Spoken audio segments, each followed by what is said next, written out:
Welcome to my podcast where I talk about all things related to money mindset, finance, business, and investing. My name is Royston Camberbatch, a qualified accountant with over 30 years experience in finance and business.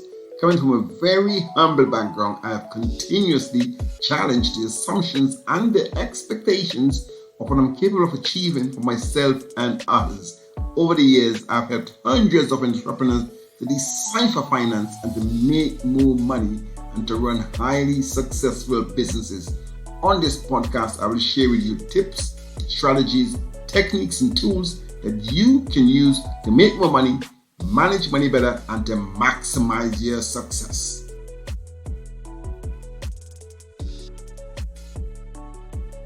Welcome back to the podcast. With just 25 days to go for Christmas, I just passed by earlier and I see my neighbor has already started decorating, It's one of these times, when people get really merry, really happy. I think there's the other time, apart from summer, when people start to get a good feeling, even if it's winter time here in the UK, because the feeling of Christmas is good, even with obviously the coronavirus being around still and lockdown is still sort of pending, just this feeling of Christmas coming. It's kind of, different Christmas this year, but people still get a bit of joy, a bit of happiness, Obviously, the virus maybe sort of seen its last days in terms of vaccines being announced. I think it's time to sort of looking ahead, One of the big things I want to ask you is that, throughout this period, throughout this 2020, throughout this lockdown, throughout this virus period, what have you done to prepare for the future? Have you been sort of just sitting there and living in fear that this thing will last forever and you will never sort of rebound? Or have you really been taking actions, to have a better future, a brighter future? Because the one thing I said on my previous podcast, and I always say, nothing lasts forever, There's always seasons. There's always summer, there's always winter, there's always dark, there's always daylight. I said this before as well. After the darkest hour of the night, starts the daylight. So I hope for you, if you've had a really bad time, if you had a difficult time during this few months this year, I hope that a brighter day will come for you. Now, as it comes towards Christmas, one of the things that people do is that they spend a lot of money. So in this episode, I want to talk to you about how do you control your money? Because I feel it's necessary to control your money to grow your money. You see? Look, whether you're an individual, a company, organization, you can have a financial plan, which I talked about in my last episode. But without controlling your money, financial plan will go to tits, Basically, will not achieve your objectives. You must control your money. So it's very, very important. Maybe it's a common term that you've heard in business. Of course, as a business owner, you may have a financial controller, or you maybe just be a controller. And what exactly does that mean to control your money? Well, the basic way I actually see it, if you take financial control, there's two words, right? Finances. I think we know what finances. Finances is basically money. It can also be a financial industry, anything to do with money, anything to do surrounding money, right? The services around money, mortgages, investments, loans, credit cards, all these are just finances. The pure term of finance is obviously financing something, like you take something on credit, right? But control is having the power, influence, to supervise, to direct something, so you can achieve a specific outcome. So when you put the two together, I hope you get a good idea of what financial control means. It means that you have to have the necessary policies, controls, I use controls again, systems, tools, procedures to control your money, see? Because controlling your money is not just for business, right? Controlling money is also very applicable for families, And when you think about it, a family situation, husband and wife, or husband and wife and two kids, who controls the money? Who controls the money in your home? Oftentimes, both husband and wife controls the money. Sometimes there's a joint account, I remember in Caribbean families, I'm not sure what happens so much now, but I know that, the man used to have to make the money and bring it home to the woman, and then she runs the home. She controls the money. He earns the money. I guess things have changed, with both men and women making money. So they both control the money. Sometimes they have a joint account, and then each person might have a certain amount of free money for themselves, and then there's the family money. In some families, I guess, the man takes control of the money. He sees himself as the money man. He in charge of the money in the house. And the woman, I guess, pays, she makes the money and she looks after the kids. There are different scenarios. But in business, who controls the money? Well, really and truly, you have to have an accountant, a financial controller, but at the real responsibility for controlling the money, it's the owners, it's the managers, it's the people who run the business. Because even if you have outsourced your accounting services, the control of your finances is your responsibility. And in big companies that I've worked for, they all have boards and committees. Whether it's a financial committee, whether it's an investment committee, whether it's a board meeting, where they sit around the table and they want to see KPIs, they want to see MI, they want to see information, they want to see financial statements, they want to see, exactly how we spent the money, like a cash flow statement, reconciling, what money came in, what money went out. These are just different ways. So a financial controller, which is a role in a business, it's really the person who is responsible for making sure that the financial data, financial information is accurate, is correct, that there is no fraud. It's also responsible for making sure that, the expenses are controlled, making sure that obviously the income, the investments are as there should be, in the sense of based on the business strategies, so as to optimize the business profits. When I say optimize here, I mean in the most tax efficient manner, right? Because at the most basic level, financial control, as I said earlier, are the policies, processes, and procedures by which a company allocates, monitors, and controls the usage of its financial resources. These are all obviously funds or assets, etc. Right? So let's look at some real life examples of control. The word controller, you think about a remote control, or you're playing a game. You have a controller, yes? And when you say remote control, right? You want to flick the TV channel. You have the person with the control normally can change the channel. If you're in a family situation, person who has the control can flick and choose and decide which channel to use. If you play a game and you have the controller, if the controller doesn't work, if something goes faulty in the controller, you just can't control the game. And sometimes in business, people can actually not be controlling their finances because they don't have a controller. They don't have a controller. They don't have the system, the processes, the tools to control their finances. And eventually they find that they're making losses. And I want to know, why are we making losses? Well, the reason why we're making losses in business is because you're not controlling your finances. It's that simple. Of course, it's linked to the operation aspects of the business, to make sure that obviously, your products are obviously adding value to customers. Your products are what customers demand. Your customers are happy to buy your products and services. They are the right prices. Ultimately, I'm talking about once you start to make money, you have to control how you spend the money in order to keep money. I always say this, it's never how much you make, it's how much you keep. But another way to actually look at it is that you can always control your expenses. You can always control your expenses, but you might need multiple sources of income. Yes, because sometimes your expenses are sort of fixed. You can't really do much about it. But your income is the one that you should really try and to maximize. So I'll be giving you some tips and tricks as well of how you can go about to have multiple sources of income, right? Look, to control your finances, you really have to look at your cash flow from my perspective. You have to look at your cash flow. Why I say your cash flow? Because first of all, I mentioned multiple streams of income. You want to make sure that you're hitting that income goal. If you're a family, if you're an individual, right, or you're a family, whoever you are, person, you have a certain set amount of expenses. You have to eat, you have to live, you have to travel. So these expenses are normally fixed. But if you want to then buy stuff, if you want to buy a home, if you want to invest, you have to normally try to increase your income.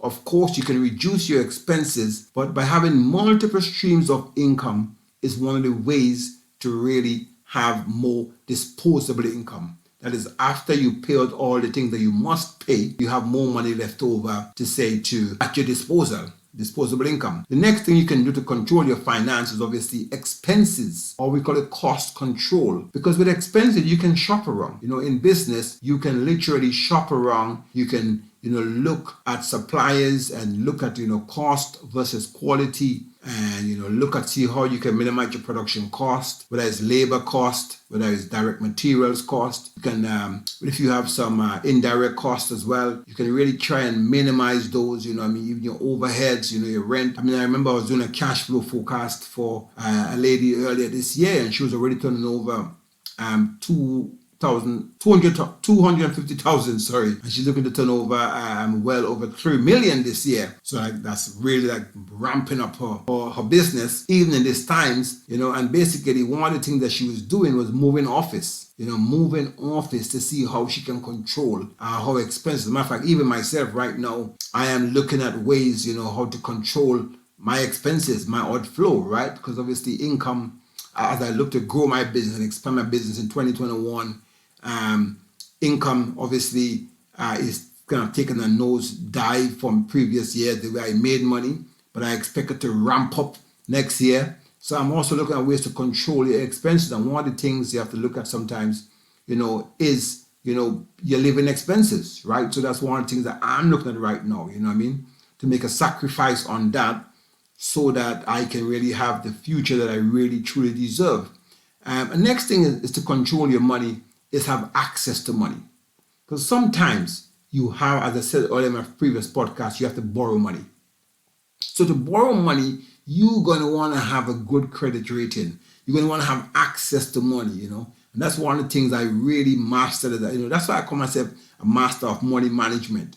It's not just having money that matters. It's having access to money, Having a good credit rating, yes, but having good credit lines, where you already have a pre-agreement with credit lenders to draw down money anytime you so desire. Obviously, a credit card is the most common way of doing that. But in business, you can have lines of credits. You can have overdrafts. You have different ways in which you can access money at any point in time, right? That's access to money. Of course, if you have assets as well, you can obviously sell your assets to get money. And obviously there are different kind of assets, fixed assets, current assets. The ones that are current are more easier to sell and convert into money. I covered that as well in previous podcasts. Now let's look at some of the main financial control frameworks. Look, I have worked as a financial controller. I work as a finance manager. I work with big companies. I work on something called FRCF, Financial Reporting Control Framework. At the heart of it, what we use something called Sarbanes-Oxley. I'm not going to go into the technicalities of that right now. It's a control framework. It has two main aspects really. Talk about design adequacy, make sure your controls are adequately designed. Obviously control effectiveness, make sure the controls are operating as the way they intend to operate. And you can test for that, right? But from a layman perspective, I think there are three broad areas that you can look at to control your finances. And one is what I call resources management, or you being resourceful, or you using the resources that you have effectively, to achieve your organizational goals. And those resources, as you know, could be financial resources, i.e. money or assets. They can be people or human skills. They can be production resources, equipments. Obviously, data and information as well is also very important, because companies these days, if you look at supermarkets, etc., one thing that they do, even social media, they leverage data. They look at what we are doing and they target us with that, That is how they're being resourceful, you see. They're putting in front of us things that they know will appeal to our emotion. Because one of the things with building wealth is to control your emotions. But what do these people do? They try to have control of our emotions by making us want to do impulse buying. So they put stuff in front of us, you see. So all I'm saying here is that you can also control your data. You can be resourceful with your data. Or you reviewing your bank statements. Or you reviewing year on year, how are you spending money? Or you looking at how much money, say for example, what's the interest rate on your mortgage? Or you analyzing, okay, if I pay down some extra money on my mortgage, how much years will that take off my interest or my mortgage as a whole? That's just leveraging data, using data. So I'm saying you have to be resourceful. You have to manage your resources to control your finances. The next one I said earlier, which is around design adequacy. Yes, and design adequacy is basically a measure of how well a system or that you've designed is functioning, and that system is obviously designed to control your money, right? So, for example, it might be an automatic bank reconciliation, for example, yeah, or it might be that you've set up a system to email you when your bank account hits zero, so you never go overdrawn and pay interest. But if your bank account keeps going overdrawn and you never get the email, it means that that system is not designed adequately, yeah, and therefore it failed that control test. And next one is what they call operating effectiveness, yeah, and this is the capability of your company or business to deliver products or services to its customers in the most cost-effective manner, yeah, obviously whilst ensuring quality of the products or services, yeah. So big companies I've worked for, one of the last companies I worked for, let's say, was State Street Bank, and they obviously provide a number of services to other financial services companies, yeah. Let's say, for example, they work for Lloyd's Banking Group, which I've also worked for in the past. And here, what they do is that they do fund accounting. And fund accounting, every day you have to strike the NAV. The NAV is the net asset value of the fund, yes? And if there's an error in that fund, it can impact the prices at which investors invest. I hope that makes sense to you. Because if effectively people are buying and selling all the time, there's operational expenses every day.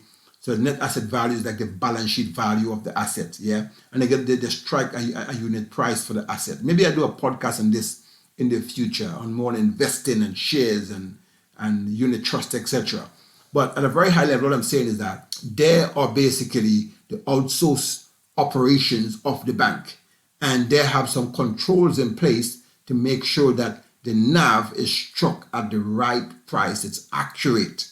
And to do that, they have a number of systems in place. You see what I'm saying? Because effectively, the customer here is the bank, and they have to deliver the NAV to them in the most cost-effective way. So instead of having people, human beings, checking things all the time, they're going to have some controls. They're going to have some systems. They're going to have some things that they can just upload data and do reconciliations, check yesterday's data to today's data, any variances and all that kind of stuff. And I'm saying in business, in your business, you should be doing the same thing. You should be looking at last month data versus last year's data and seeing what's different, what has changed, and why has it changed. Is there an anomaly? What can you adjust? You see, these are just ways to be operationally effective. Most of the times, you have to leverage systems, yeah, to be operationally effective. So hope that makes sense. I just give you 3 broad frameworks which you can use to control your money in business, as well as an individual. One is resource management, and basically resource management is kind of making sure that that your resources are contributing to your profits. And by the way, with assets, I think I gave you this ratio before. You can always have something like your asset to sales contribution ratio, yes, where basically you look at your assets, yeah, and you kind of compare that to your sales year on year or time on time, and then you said, if you increase in assets, is it increasing sales? Okay, so therefore, if you add in equipment to your business, or you add in stuff to your business, you add in resources to your business, you add in people to your business, are those people contributing to sales? Yes, and you can just divide one by the other. So for example, you can take the sales number and divide it by the number of people, and year on year to see as you have added people, has those people that you added contributed more or less to your sales. Okay, these are just some little ratios here for you. And design adequacy in business, you want to control your finances. You want to make sure you have budgets. You want to make sure you have forecasting. You want to make sure you monitor your actuals against your forecast. And you can use systems for this, yes? And you can have certain tolerances, as I said earlier, in the case of checking if your bank account hits zero.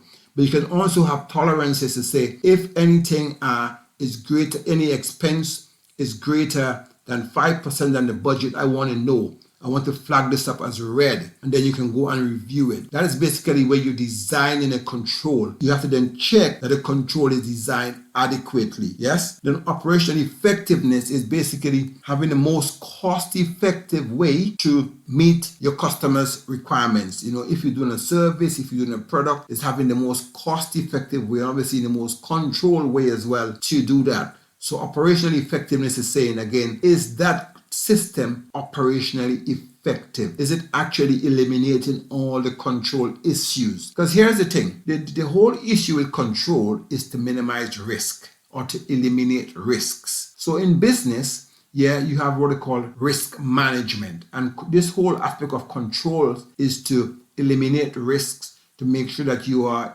basically at a level where you can tolerate the risks. I might do a podcast again on risk management. But I was talking about controlling finances today. Now, risk management and financial control goes hand in hand, because if you don't control your risks, then you can basically make a lot of financial losses. It's a very deep area. You can see I kind of went outside the realm of like pure financial control here. But as a financial controller, that's what you do. You also manage the financial risk of the business. You look and see, for example, where is it that the business might incur financial losses. And in some cases, you have to put in insurance to protect these things. But you can also put in controls, financial controls, to minimize the losses that the business might face. I can't go into the integrities of all of this today, but I just want to give you a nutshell. Obviously, as I said, as an experienced financial controller, is one of the things I do, is one of the things that I've done, is to control the finances of organizations, is to control how they spend money, is to look at the budgets, is to look at the actuals, to have the variance analysis, and to really help them to be cost effective, to run the organization in a cost effective manner to make sure that they achieve the objectives, yes? But I can't go into this, into all the nitty-gritties, because I'll be here all night.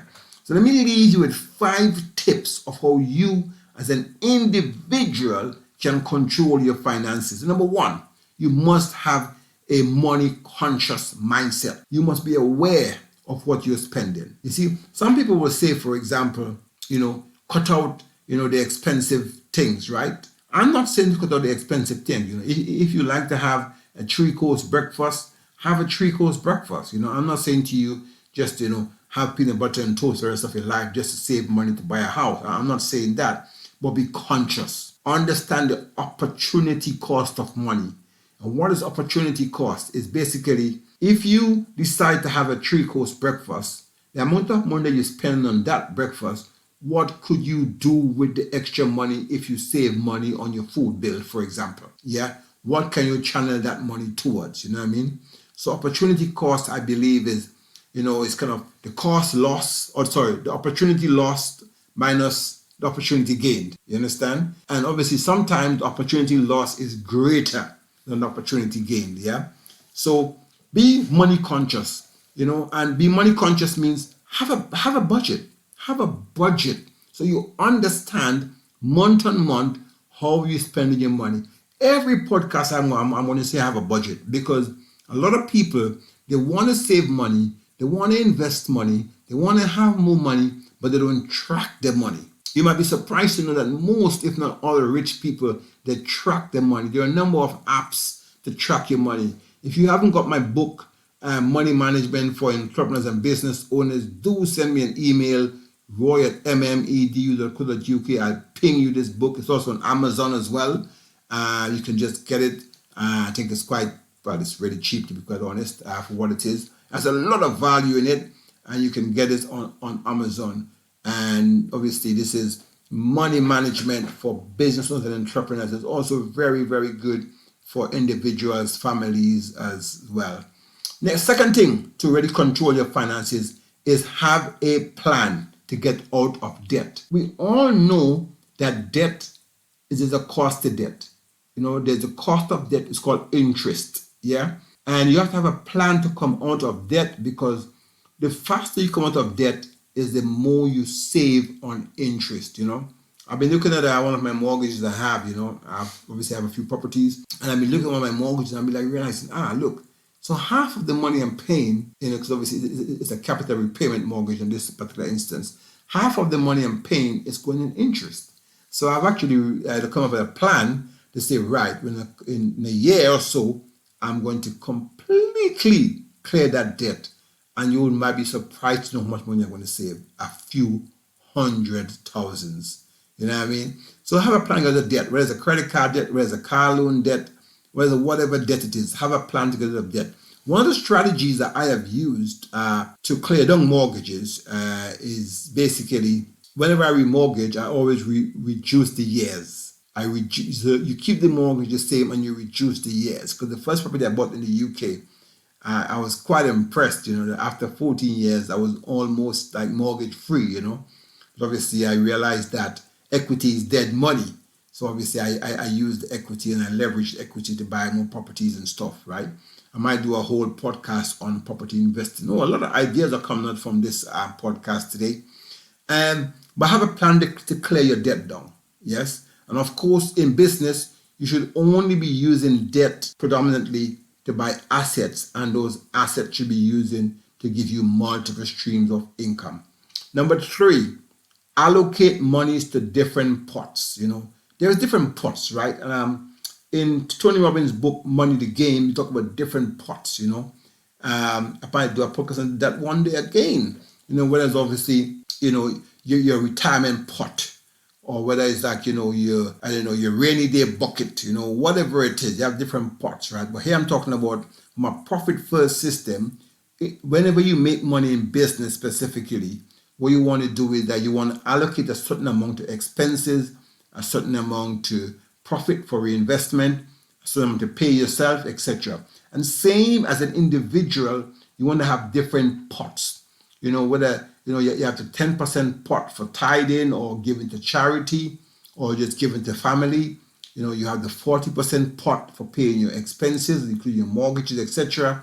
You have the 20% pot for for saving, for retirement, and you have the next whatever 40, 20, 60, whatever that is, 70, the 30% pot for whatever else you want to do with it, right? Whether it's saving for children education. So allocate money to different pots. You can speak to an accountant like myself, or you can speak to an investment advisor to find out about different pots you can allocate money to, or the profit first system. The next thing you want to do is invest for the future. One of the most significant ways to grow your money is to invest. And investing, how you grow your money is something called compound interest, because the income that you make on your investment makes income. So the money compounds, the money grows over time. Maybe in another podcast. I think I got about 7 podcast ideas from this one podcast today. And the last one, probably one I like the most, create multiple streams of income. I think if you listen to this podcast and you're wherever you are, whether you're employed, whether you're a company man, whether you're a business owner, a small business owner, self-employed, whether you're a millionaire, whoever you are, I'm sure you would agree having multiple streams of income is a nice thing. Don't depend on one single source income, because sometimes that source can dry up. So you want to have multiple streams of income. And again, there are strategies to have multiple streams of income. So I want to leave you with this. I want to say, control your money or your money will control you. So I hope you enjoy this episode. I got a lot of ideas for future podcasts that I can put out. And so keep tuned, keep listening. If you haven't subscribed yet, do subscribe and do send me any sort of comments as well. And do follow me. Thank you very much. Until next time, this is Royston Andrew Cumberbatch. Bye-bye. Thank you very much for listening to my podcast. I hope you enjoyed the show.